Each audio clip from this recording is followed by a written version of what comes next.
नमस्कार दोस्तों, आप सबका स्वागत है एक बार फिर से हमारे इस यूट्यूब चैनल डिस्ट्रिक्ट ज्ञान में। तो पीएसटेट के संबंध में कुछ जो नई इंस्ट्रक्शन जारी हुई हैं उसके संबंध में आज की इस वीडियो में हम आपसे बात करने वाले हैं। तो यहाँ पर हम जो फ़ीस के बारे में बात करेंगे, पेपर 1 पेपर 2 के बारे में, एलिजिबिलिटी क्राइटेरिया क्या है, नए सब्जेक्ट कौन से ऐड किए गए हैं, क्या अपीयर वाले अप्लाई कर सकते हैं या नहीं कर सकते हैं। तो ये सारे जो टॉपिक है यहाँ पर डिस्कस करेंगे। कुछ और भी बातें जो हैं वो आपके साथ डिस्कस करेंगे इस वीडियो में। तो अगर आप हमारे चैनल में पहली बार विज़िट करें तो हमारे चैनल को ज़रूर सब्सक्राइब कर लेना, जिससे और भी कोई नई अपडेट आएगी तो आप तक पहुंचती रहेगी। तो चलिए आज की इस वीडियो को मैं शुरू करता हूं।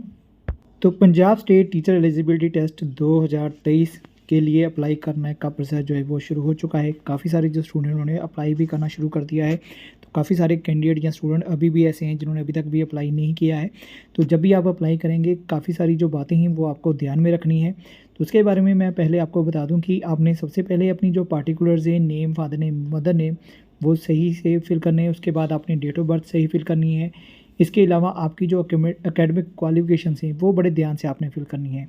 और ये सारी चीज़ें फिल करने के बाद आपने अपनी जो कैटेगरी है SC BC जनरल वो ध्यान से सिलेक्ट करनी है, क्योंकि उसी के अकॉर्डिंग जो आपकी फ़ीस है वो पे होगी। तो ये कुछ बातें हैं जिनको आपने ध्यान में रखना है अगर आपने अभी तक भी अप्लाई नहीं किया है। तो अब हम आपको बताते हैं कि पीएसटेट की जो वेबसाइट है वहाँ पर कुछ ना कुछ जो अपडेट्स है डेली हो रही हैं। तो पहले जो इंस्ट्रक्शन थी कुछ और थी, तो अब काफ़ी सारी जो इंस्ट्रक्शंस और भी जो हैं वो यहाँ पर ऐड कर दी गई हैं। तो यहाँ पर जो लास्ट डेट है वो 28 फरवरी 2023 है। तो उससे पहले पहले आपको यहाँ पर अप्लाई करना है। तो जितनी जल्दी आप पहले अप्लाई करेंगे तो हो सकता है आपको जो स्टेशन चॉइस मिलती है पेपर के लिए, एग्ज़ाम के लिए जो सेंटर चॉइस मिलती है वो आपको अपनी पसंद की मिल जाए, और आपका जो एग्ज़ाम है वो आपके जो चॉइस वाला जो स्टेशन है, चॉइस वाली जो डिस्ट्रिक्ट है वहीं पर ही हो जाए। अगर आप डिले करेंगे तो हो सकता है उस डिस्ट्रिक्ट में जो सभी कैंडिडेट को स्टेशन अलॉट हो जाए एग्ज़ाम के, तो आपको दूर जो डिस्ट्रिक्ट है वो मिल जाए। इसलिए पहले पहले आप ज़रूर अप्लाई कीजिए और सभी इंस्ट्रक्शंस को ध्यान में रखना है। तो चलिए यहाँ पर जो कुछ इंस्ट्रक्शंस ऐड की गई हैं उसके बारे में हम बात करते हैं। तो यहाँ पर जो पहले इंस्ट्रक्शन अपडेट की गई है कि रेजिडेंट ऑफ इंडिया होना चाहिए, इंडिया का वसनीक होना चाहिए। तो नेक्स्ट जो बात है वो जो एलिजिबिलिटी के बारे में है। तो जो एलिजिबल कैंडिडेट हैं अपीयर होंगे टेट के लिए, तो वो NCT का जो नोटिफिकेशन है 23 अगस्त 2010 को जो जारी हुआ था उसके अकॉर्डिंग जो आपकी एकेडमिक और प्रोफेशनल क्वालिफिकेशन होनी चाहिए।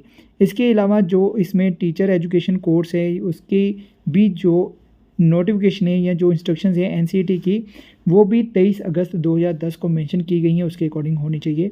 और अगर मैं बात करूं एलिजिबिलिटी के बारे में, एज के बारे में, तो वैसे तो यहाँ पर लिखा है कोई एज लिमिट नहीं है, बट जो भी कैंडिडेट 18 साल से ऊपर होंगे वही इसमें अप्लाई कर सकते हैं। तो अगर कोई स्टूडेंट्स अपीयरिंग में है और 18 साल से उसकी एज कम है तो वो अप्लाई नहीं हो पाएगा। तो जब आप डेट ऑफ बर्थ फिल करेंगे तो वो आपको एक मैसेज भी डिस्प्ले कर देगा कि आप एलिजिबल नहीं है, तो आपको फ़ीस भरने का कोई फ़ायदा नहीं होगा क्योंकि आप रिजेक्ट हो जाएंगे। तो इसलिए जो एज क्राइटेरिया है वो 18 साल से, जब 18 साल के आप जब हो जाएंगे तो ही आप एलिजिबल हैं। तो लास्ट एज क्या है उसके बारे में कोई लिमिट नहीं है, कोई भी अप्लाई कर सकता है। तो नेक्स्ट हम बात करते हैं यहाँ पर जो टेट लिया जाएगा, एग्ज़ाम लिया जाएगा, वो सारा कुछ NCTE की गाइडलाइंस के अनुसार ही लिया जाएगा। तो इस बार जो पीएसटेट है लेट भी हो चुका है क्योंकि काफ़ी सारे जो नए सब्जेक्ट हैं वो भी इसमें ऐड किए गए हैं, जिसके कारण इस पीएसटेट में देरी समझी जा सकती है कि क्यों हुई है, क्योंकि उनके भी जो सिलेबस थे वो अपडेट होने थे, सारा प्रोसेस होना था। तो यहाँ पर कुछ जो नए सब्जेक्ट हैं वो ऐड किए गए हैं। तो पहले सोशल साइंस था या फिर मैथ साइंस था, तो अब यहाँ पर आर्ट एंड क्राफ्ट का भी एग्ज़ाम होगा, फिजिकल एजुकेशन टीचर का भी होगा, होम साइंस टीचर का भी होगा, संस्कृत टीचर का भी होगा, म्यूज़िक टीचर का भी होगा, उर्दू टीचर का भी होगा, और एनी अदर टीचर। तो जो एनी अदर टीचर होंगे उनका भी इसी कैटेगरी में जो एग्ज़ाम है वो लिया जाएगा। तो इस तरह काफ़ी सारे जो सब्जेक्ट हैं उनका पीएसटेट जो है वो शुरू हो चुका है, उनका पीएसटेट एग्ज़ाम होगा, तभी आप टीचर एलिजिबिलिटी टेस्ट के बाद टीचर बनने के योग्य हो पाएंगे। इसके बाद जो कुछ इंस्ट्रक्शंस ऐड की गई हैं, तो यहाँ पर जैसे मैंने एज के बारे में बताया कि कोई मैक्सिमम एज लिमिट नहीं है, बट मिनिमम जो एज लिमिट है वो 18 साल है। यहाँ पर मेंशन तो नहीं है, बट आप जब फॉर्म फिल करेंगे वहाँ पर आपको क्लियर हो जाएगा। तो काफ़ी सारे जो स्टूडेंट्स हैं उनको डाउट था फ़ीस के बारे में, तो यहाँ पर अब क्लियर कट इनकी तरफ से जो फ़ीस के बारे में शेड्यूल है वो भी बताया गया है कितनी कितनी फ़ीस है। तो यहाँ पर जो जनरल और OBC कैंडिडेट होंगे उनकी पेपर 1 पेपर 2 में 1000 फ़ीस है। अगर वो दोनों फिल करते हैं तो उनकी जो फ़ीस रहेगी वो 2000 रहेगी। तो लास्ट ईयर जो फ़ीस थी वो 1000 ही थी, और जो SC ST या हैंडीकैप कैंडिडेट हैं उनकी जो फ़ीस लगेगी पेपर 1 के लिए 500, पेपर 2 के लिए भी 500 है, और दोनों पेपर को फिल करते हैं तो उनके लिए 1000 लगेगी। इसी तरह जो एक्स सर्विस मैन है, सेल्फ हैं, उनके लिए कोई भी फ़ीस नहीं है। तो ये कुछ अपडेट्स की गई हैं यहाँ पर इंस्ट्रक्शंस में। तो ये सारी जो इंस्ट्रक्शंस है इसकी पीडीएफ फाइल मैं अपने टेलीग्राम चैनल पर भी अपलोड कर दूँगा, वहाँ से भी आप इसकी जो पीडीएफ फाइल है वो देख सकते हैं। हालाँकि इनकी जो ऑफिशियल वेबसाइट है वहाँ पर इन इंस्ट्रक्शन की पीडीएफ नहीं है, बट मैंने ये पीडीएफ फाइल बना ली है, तो मैं अपने टेलीग्राम चैनल पर अपलोड कर दूँगा, वहाँ से आप इसको डाउनलोड कर सकते हैं, सेव कर सकते हैं, आराम से अपनी जो इंस्ट्रक्शंस है वो भी देख सकते हैं। इसके अलावा नेक्स्ट जो है वो फ़ीस के बारे में, जो कैंडिडेट अदर स्टेट के हैं, जो कैंडिडेट अदर स्टेट से अप्लाई करेंगे, चाहे वो किसी भी कैटेगरी के साथ रिलेटेड हैं, वो जनरल कैटेगरी में ही कंसीडर किए जाएंगे और उनकी जो फ़ीस लगेगी वो 1000 ही लगेगी पर पेपर की। तो इसके अलावा जो एक्स सर्विस मैन है, जो डिपेंडेंट है, तो वो भी जो अपनी कैटेगरी ऊपर बताई गई उसके साथ अगर बिलोंग करते हैं तो उनकी जो फ़ीस है वही क्राइटेरिया जो है वो अपनाया जाएगा वहाँ पर।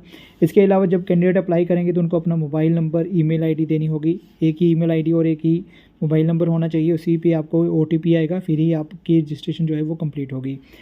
रजिस्ट्रेशन होने के बाद आपको लॉगिन करना है, वहाँ पर आपने अपना जो बेसिक डिटेल फिल करनी है, फ़ोटो सिग्नेचर अपलोड करने हैं, एकेडमिक डिटेल फिल करनी है, टेस्ट डिटेल फिल करनी है, प्रीव्यू करना है और उसके बाद आपने फ़ीस पे करके अपना जो सारा प्रोसेस है ख़त्म करना है और एप्लीकेशन फॉर्म को प्रिंट कर लेना है। तो नेक्स्ट बात करते हैं, ईमेल आईडी और मोबाइल नंबर आपका एक ही होना चाहिए। किसी दूसरे को आप अगर बाद में प्रोवाइड करेंगे तो वो आपका नहीं यूज़ होगा, नहीं चलेगा। इसके अलावा आपने ध्यान रखना है कि आप कौन सी कैटेगरी में अप्लाई कर रहे हैं, उसी के अकॉर्डिंग आपको जो फ़ीस है वो पे करनी होगी। इसके अलावा जो कैंडिडेट बोथ पेपर 1 और पेपर 2 में अप्लाई करते हैं, उनकी एजुकेशन क्वालिफ़िकेशन के अकॉर्डिंग उनका जो क्राइटेरिया है वो फुलफ़िल होना चाहिए। तो वैसे तो बीएड वाले जो पेपर 2 वाले हैं, बीएड वाले जो हैं वो पेपर 1, इसमें कोई कंडीशन नहीं है, वो भी अप्लाई कर सकते हैं। बट किसी पोस्ट में अगर कोई प्रॉब्लम आती है या फिर किसी पोस्ट में उनके लिए कहा जाता है कि बीएड वाले जो पेपर 1 के हैं उनको कंसिडर नहीं किया जाएगा, तो वो बात अलग होगी। बट इस टेस्ट के लिए बीएड वाले जो हैं वो अप्लाई कर सकते हैं। तो नेक्स्ट जो इंस्ट्रक्शंस हैं वो भी बताई गई हैं कि अगर कोई भी कंडीशन फुलफ़िल नहीं होती है तो आप डिस्क्वालीफाई हो सकते हैं। तो लास्ट में हम बात करते हैं क्या अपीयर वाले स्टूडेंट इसमें अप्लाई कर सकते हैं, यानी कि जो फर्स्ट ईयर में है या first semester, second semester, third semester है उसमें अप्लाई कर सकते हैं या नहीं कर सकते। तो मैंने पिछली वीडियोस में भी बताया है कि अपीयरिंग वाले स्टूडेंट इसमें अप्लाई कर सकते हैं। तो अभी जैसे इंस्ट्रक्शन चेंज हो गई हैं, जो पहले इंस्ट्रक्शन थी वहाँ पर लिखा गया था कि जो अपीयर्ड वाले स्टूडेंट्स है वो इसमें अप्लाई कर सकते हैं। तो जब आप अप्लाई करेंगे तो वहाँ पर भी आपको एक ऑप्शन मिल जाएगी पास्ट और अपीयर्ड की।